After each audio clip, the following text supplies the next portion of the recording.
नमस्कार मित्रों। आज चिंतन में गायत्री वेद मातरम। संसार में जितना भी वैभव उल्लास दिखाई पड़ता है या प्राप्त किया जाता है वह शक्ति के मूल्य पर ही मिलता है।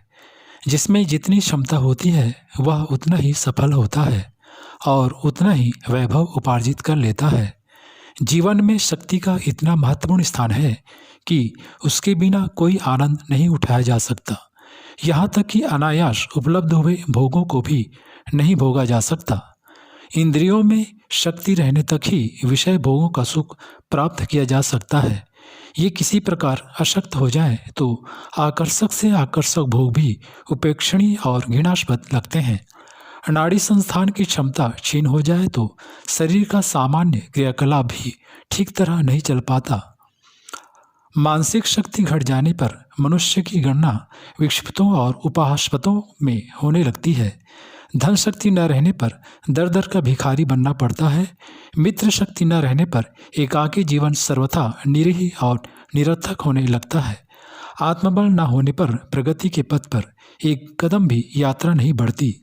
जीवनोद्देश्य की पूर्ति आत्मबल से रहित व्यक्ति के लिए सर्वथा असंभव ही है।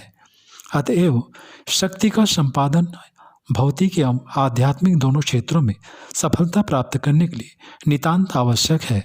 इसके लिए साथ यह भी जान ही लेना चाहिए कि भौतिक जगत में पंचभूतों को प्रभावित करने तथा आध्यात्मिक जगत विचारात्मक, भावात्मक तथा संकल्पात्मक जितनी भी शक्तियाँ हैं उन सब का मूल उद्गम एवं असीम भंडागार वह महातत्व ही है जिसे गायत्री के नाम से संबोधित किया जाता है। भारतीय मनुष्यों ने विभिन्न शक्तियों को देव नामों में संबोधित किया है। यह समस्त देव शक्तियाँ उस परम शक्ति की किरणें ही हैं। उनका अस्तित्व इस महत्व के अंतर्गत ही है। विद्यमान सभी देव शक्तियाँ उस महत्व के ही स्फुलिंग है जिसे अध्यात्म की भाषा में गायत्री कर पुकारते हैं। जैसे जलते हुए अग्निकुंड में से चिंगारियाँ उछलती हैं उसी प्रकार विश्व की महान शक्ति सरिता गायत्री की लहरें उन देव शक्तियों के रूप में देखने में आती हैं। संपूर्ण देवताओं की सम्मिलित शक्ति को गायत्री कहा जाए तो यह उचित होगा।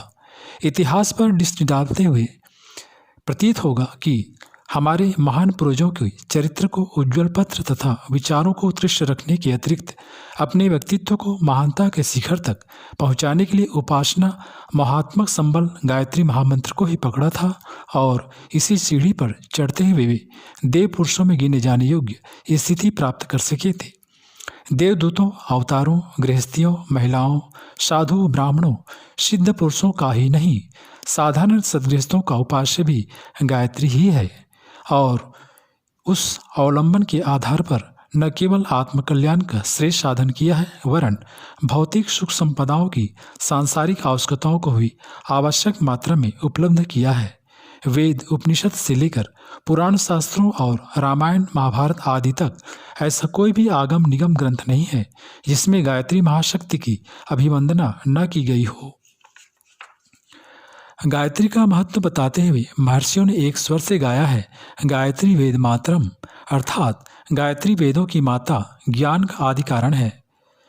इस उक्ति में ही गायत्री को समस्त ज्ञान विज्ञान का, शक्ति साधनों का, व्यक्तित्व और समाज संस्कृति को ऊंचा उठाने के उपाय हैं उन सब की गंगोत्री बना दिया गया है। कहा जा चुका है कि संसार में कुछ भी प्राप्त करने का एकमेव मार्ग शक्ति साधन है और परम कारुणिक ईश्वरी शक्ति ने इस निखिल ब्रह्मांड में अपनी अनंत शक्तियाँ बिखेर रही हैं।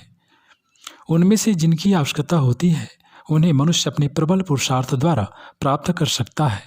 विज्ञान द्वारा प्रकृति की अनेकों शक्तियों को मनुष्य ने अपने अधिकार में कर लिया है। विद्युत, ताप, प्रकाश, चुंबक, शुद्ध अणुशक्ति जैसी प्रकृति की कितनी ही अदृश्य और अविज्ञात शक्तियों को उसने ढूंढा और करकलगत किया है। पर ब्रह्म की चेतनात्मक शक्तियाँ भी कितनी ही है, उन्हें आत्मिक प्रयासों द्वारा करतलगत किया जा सकता है। मनुष्य का अपना चुंबकत्व असाधारण है। वह उसी क्षमता के सहारे भौतिक जीवन में अनेकों को प्रभावित एवं आकर्षित करता है। उसी आधार पर वह साधन जुटाता, संपन्न बनता और सफलताएं उपलब्ध करता है। इसी चुंबक शक्ति के सहारे वह व्यापक ब्रह्म चेतना के महासमुद्र में से उपयोगी चेतन तत्वों को आकर्षित एवं कर्तलगत कर सकता है। इन सभी शक्तियों में सर्वप्रमुख और सर्वाधिक प्रभावशाली प्रज्ञा शक्ति है। प्रज्ञा की अभिष्ट मात्रा विद्वान हो तो फिर और कोई ऐसी कठिनाई शेष रह नहीं जाती जो नर को नारायण, पुरुष को पुरुषोत्तम बनाने से वंचित रख सके। श्रम और मनयोग तो आत्मिक प्रगति में भी उतना ही लगाना पर्याप्त होता है जितना कि भौतिक समस्याएं हल करने में आए दिन लगाना पड़ता है। महामानवों को उससे अधिक कष्ट नहीं सहने पड़ते जितने कि सामान्य जीवन में आए दिन हर किसी को सहने पड़ते हैं।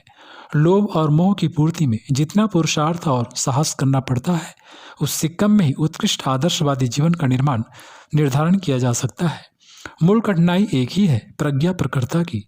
वह प्राप्त हो सके तो समझना चाहिए कि जीवन को सच्चे अर्थों में सार्थक बनाने वाली रिद्धि सिद्धियों की उपलब्ध करने से भर देने वाली संभावनाओं को प्राप्त कर सकने में अब कोई कठिनाई शेष नहीं रह गई।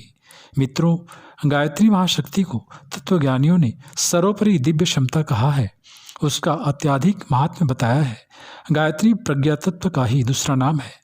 इसे दूरदर्शी विवेकशीलता एवं आत्मोत्कर्ष के लिए अभिष्ट बल प्रदान करने वाली साहसिकता भी कह सकते हैं।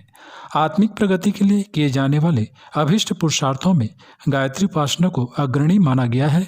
यह विशुद्ध रूप से प्रज्ञा को प्राप्त करने की वैज्ञानिक पद्धति है।